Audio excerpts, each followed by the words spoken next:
Okay, guys, into the unknown. Oh, that's poison ivy. Actually, we know it's poison. That's poison ivy. Into the unknown.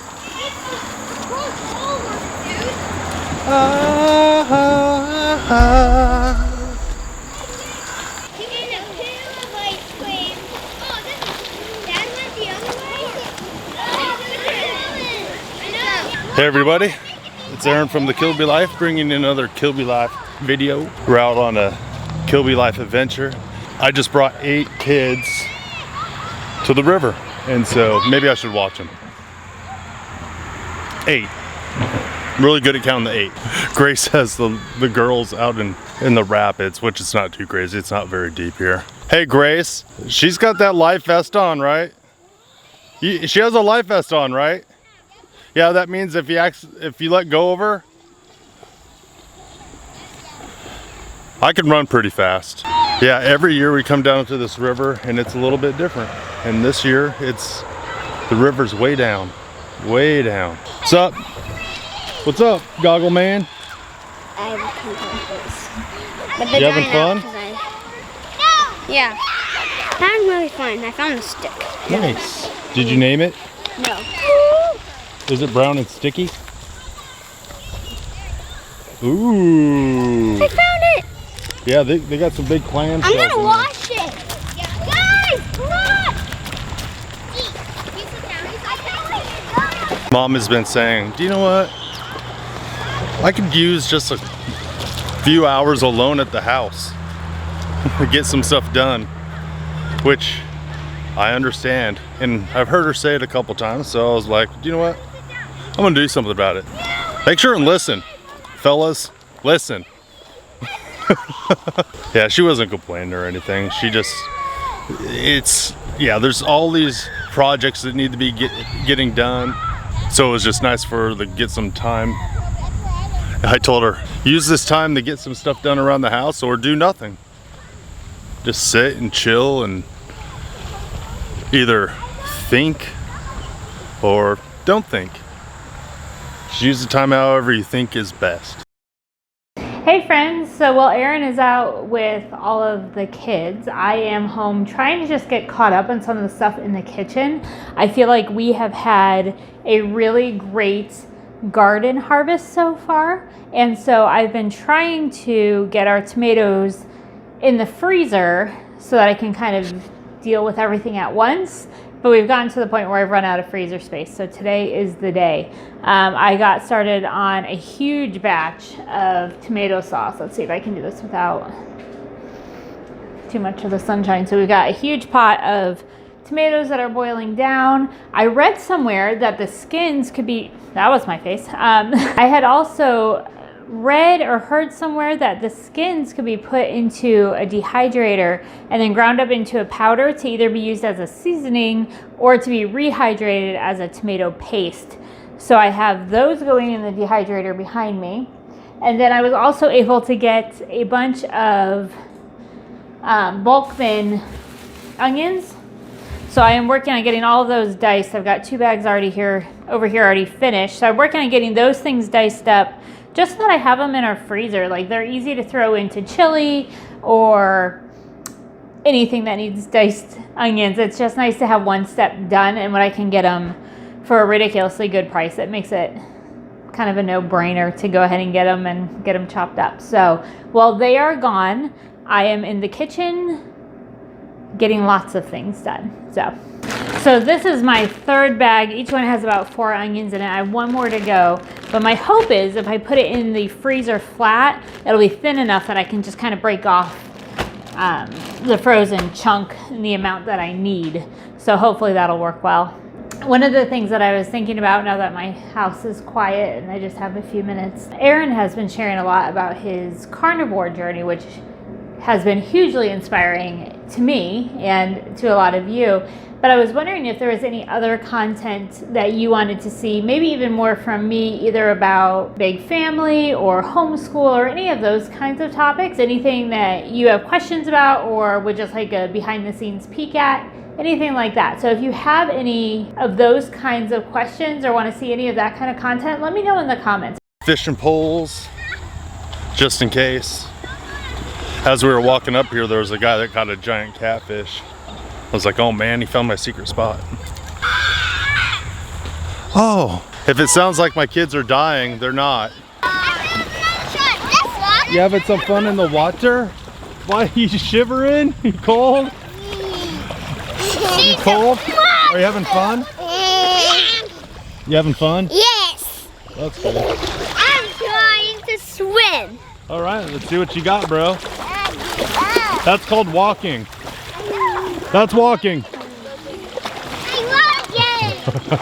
You're gonna get along. This is on like your back. All right, guys, try not to drink this water. Do you okay? Keep your mouth closed. Uh-oh. I'm actually underwater. Well, Can you see underwater with that? yeah. Can you see? Nice. You want to stay here? Sit here. Come to me. I got one. Little smallmouth.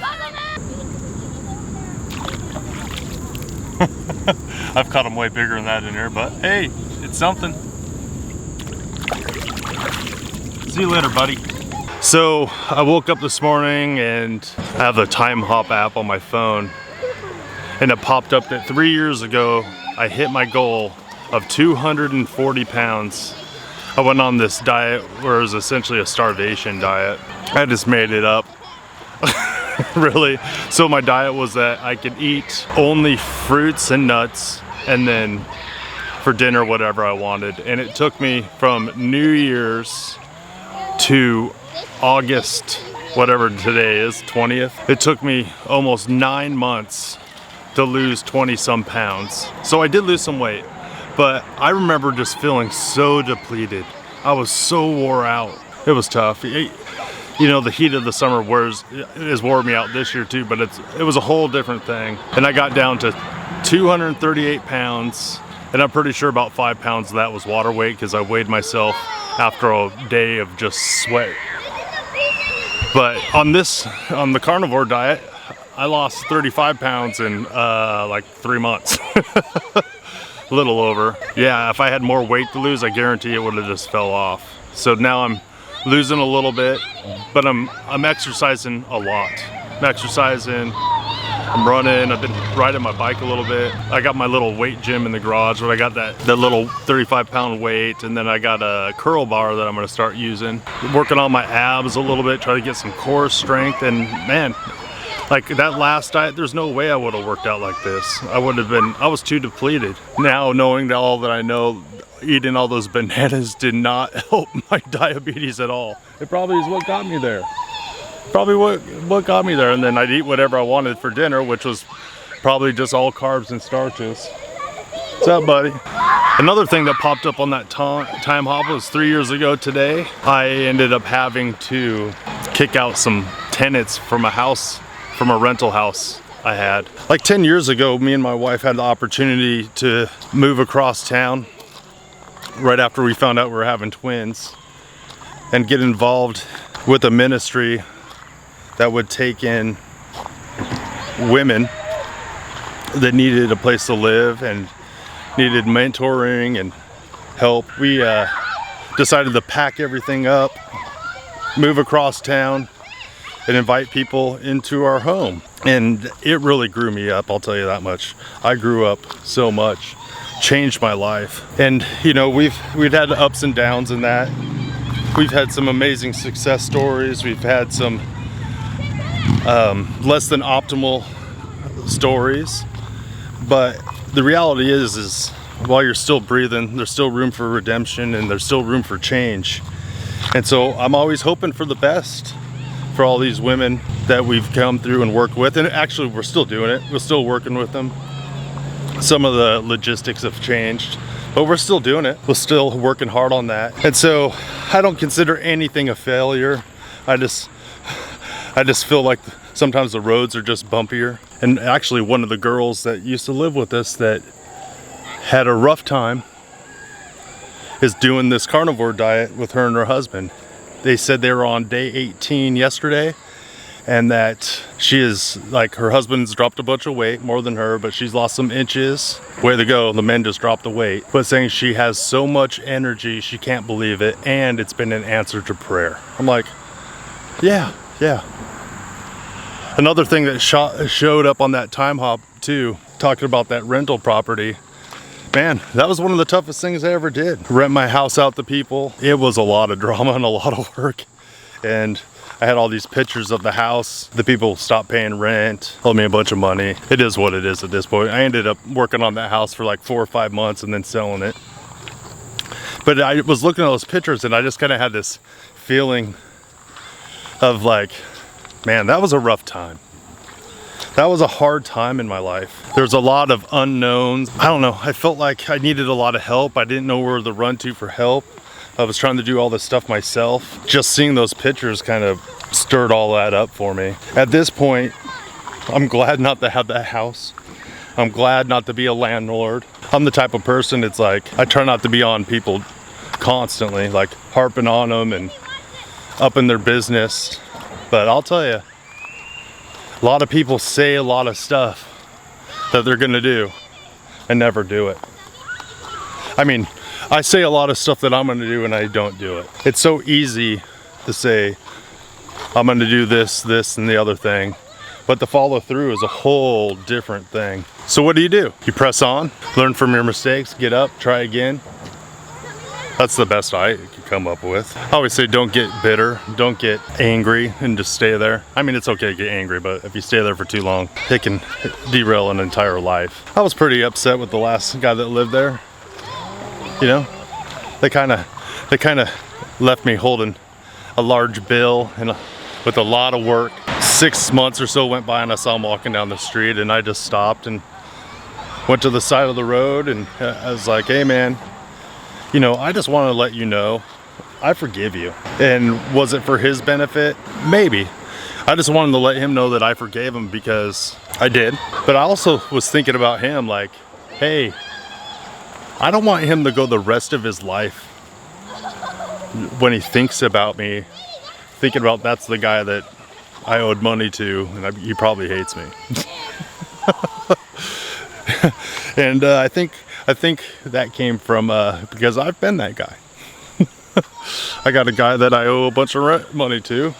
I don't know how to contact him. It's been 20 years, but I mean $300. So, hey, if you ever watch this video, Beely, hey, if you see this video, let me know your address and your phone number. I'll give you a call or I'll send you a check. You found a crawdad? It's a lobster. Over here looks gnarly. Snake skin. This is hot. Oh, there is a snake skin and a crayfish shell. No, crayfish. Yeah, a crayfish shell and a snake skin. Oh yeah, I forgot about the snakes everywhere. There's one. Snake skin. There's another shell over there. Oh. Right over there. They're all over the place in here. Sometimes I start these conversations in the camera. I'm like, where are you taking this?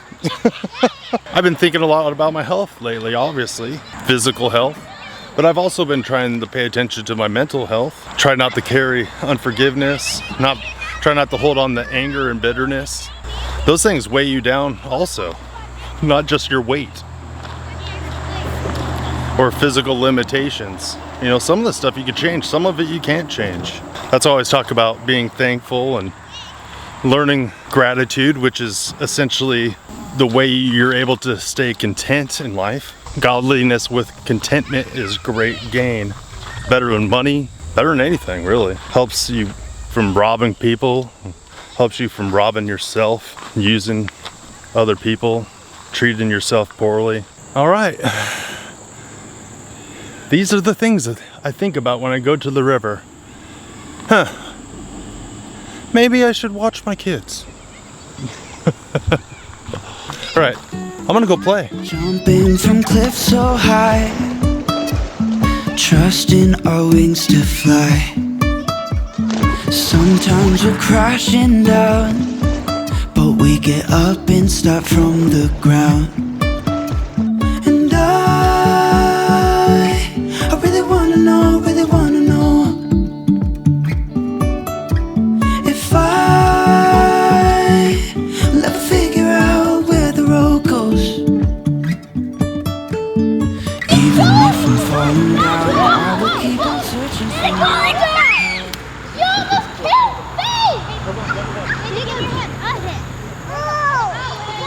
just like that, Dad almost drowned a child. My foot hurts. Oh, that was close. I saved the baby though. Timmy, I'm gonna show you what it looks like at the end of my days when I die.